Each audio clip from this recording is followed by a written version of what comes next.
अस्सलाम वालेकुम friends, how are you. आज मैं आप लोगों को स्पैगेटी बनाना बताती हूँ। तो पहले स्पैगेटी के इंग्रेडिएंट्स नोट करें। सबसे पहले हमें इसमें बॉयल स्पैगेटी चाहिए। इसमें जब हम इसको बॉयल करेंगे तो 1 टेबलस्पून ऑयल डाल देंगे ताकि ये इस तरह से खिली खिली रहें। बोनलेस चिकन, टोमेटोज़, हरी प्याज, शिमला मिर्च, बंद गोभी, चॉप्ड लहसुन, काली मिर्च, नमक और चिली सॉस, केचप और इसके अलावा हमें इसमें कुटी हुई मिर्चें भी ऐड करनी है। तो चलिए स्टार्ट करते हैं।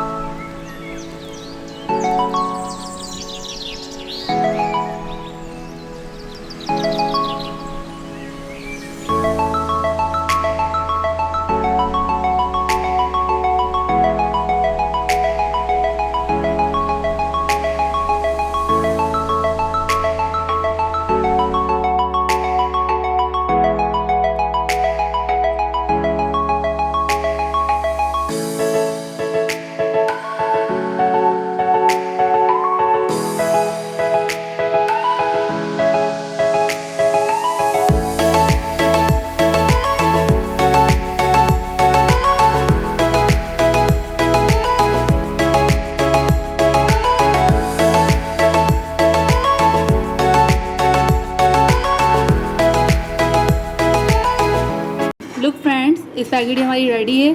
ज़रूर ट्राई करें। नेक्स्ट वीडियो तक के लिए इजाज़त दीजिए। टेक केयर, अल्लाह हाफिज़।